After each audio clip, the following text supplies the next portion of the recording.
Come on. Do I sound like I'm joking? Do I sound like I'm playing? When you look into my eyes, you understand what I'm saying? Let me say it to you slowly, and it may sound scandalous. I don't think that you can handle this. All right, we are moving over to week 14 survivor picks. As always, Mike, Steph, I will give you a list of the biggest favorites and then ask you if you are interested in any of these games. And then I have a secret one for later. All right, you ready? Ready as I'm going to be. We have the Raiders heading to Tampa Bay. The Buccaneers are 7-point favorites. We have Cleveland heading to Pittsburgh. The Steelers are 6.5-point favorites. The biggest spread of the week, Carolina is heading to Philadelphia. Philadelphia is 12-point favorites. The Jets are heading to Miami to face the Dolphins. The Dolphins are 6-point favorites. Cincinnati's on the road facing Dallas. Cincinnati's 5.5-point favorites. We're going to talk about that game a little bit later. And then the smaller games that I wanted to mention, Atlanta's heading to Minnesota. Minnesota's 5-point favorites. And the Saints are on the road heading to New York to face the Giants. They're 4.5-point favorites. Now, the reason I bring up Minnesota and New Orleans is because a lot of these teams that I mentioned in the beginning, most people have probably used. But Mike, Steph, do you like any of these games? Do you like anything off the map? Do you like an underdog? Because I know you love the wild ones. Sure. Listen, I came close. It took overtime. Let's just put it that way. Me and Baker got beef because I swear I was on the money. It would have been 2 weeks in a row. Well, now I'm going to have to make it 2 out of 3 weeks because while I was scrolling over this list, just kind of stopped mid-scroll to not so much of a big spread, but the Bears going against the 49ers. Sometimes they say when you have a coaching change, you get that initial bump. Number one, look at how many games the Bears lost due to the idiotic head coach. He was like Drew Staley part two. So I'm looking at this game and I'm like, okay, McCaffrey is out. Purdy is still banged up.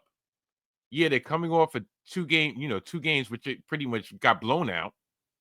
And I really looking at them like they're a shell of themselves and they're ripe to be picked off. The Bears, they like I said, they've been in position to win games. They just haven't been able to close it. And new leadership, new coaching, hopefully they'll be more disciplined.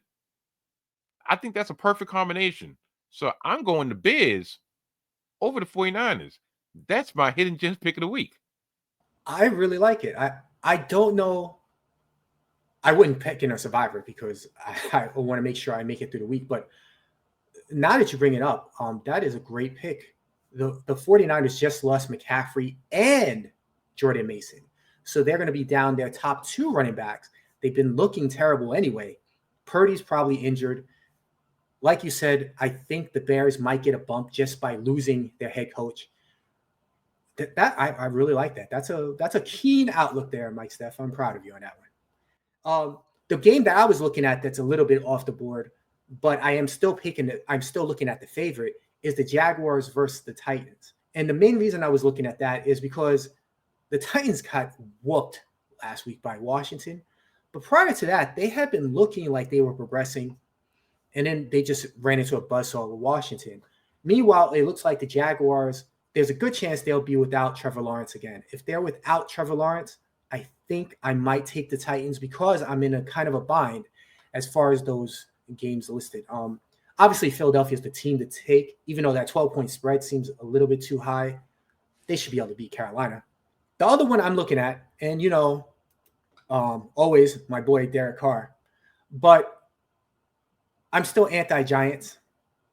So if I'm in a bind, like I said, I will look at Tennessee. I also will look at New Orleans just because the Giants are terrible. Not because I think the Saints are any good. I'm going to refrain from any retort because that was a double shot. Not only are you throwing dirt on the New York G-Men, you're throwing dirt on the New York G-Men in the name of Derek Carr. Derek Carr? Only because the Giants are so discombobulated. I'm quite sure that locker room is not together. It's not cohesive. You might have a coach that's fighting for his job, whether fair or not. That's the only reason I'm not pushing back so much on that. If they put DeVito back in, yeah, I could see exactly where you're going. But they put Drew Lock back in. I'm not saying he's a world beater, but it just seems like lower averages. Giants got to get a win somewhere, right? Coming off 10 days off. Just saying. I don't know. But like I said, I can't pick against the Giants. Even if I might agree with you, which in this case I don't.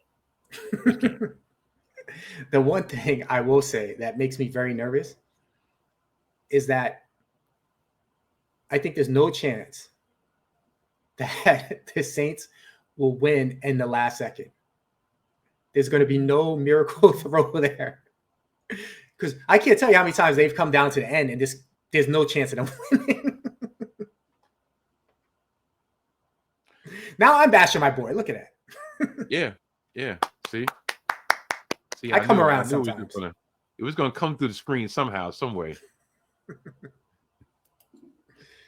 Yeah, I'm editing all that out. Nobody ever know. Good night. I remain loyal on screen. Loyal to Derek Carr. Damn. Shoot. I swear. If that's loyalty, I hate for you to stab somebody in the back. This is a 19 Media Group presentation.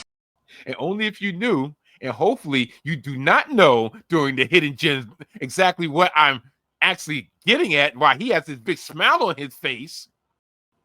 Adele, Kelly Clarkson, Katy Perry, Calvin Harris, and Rihanna. Maroon 5, of course. Those are my jams. Sia, Demi Lovato, Bruno Mars. Bruno Mars is very underrated. I mean, listen, I know we had this discussion, but Bruno Mars, The Weeknd, even though his voice is very annoying, it's a quiet taste. 5 Seconds of Summer, Young Blood, again. Yeah, I guess that's I don't know who you're talking about. Halsey, some young Inks, Shawn Mendes, Christina Aguilera, old school Genie in the Bottle. I'm a genie in a bottle. You gotta rub me the right way. She was too young to be talking about rub her the right way. Seal, Kiss from a Rose. Kiss from a Rose on it. Imagine Dragons, The Lumineers, Michelle Branch. You remember Michelle Branch? Nope. You don't? Nope. Because you're everywhere to me. When I close my eyes, you all I see. This was like 2000s. This was MTV TRL, The Hills, and letting that list, which closing that list is Sam Cooke. A change gonna come. Yeah, I know. Go figure. Out of everything that I put on there, all of a sudden I close it up with Sam Cooke. A change gonna come. What I tell y'all, when y'all think y'all have all the answers, I change the questions. I can never be. Anyway. Oh wow.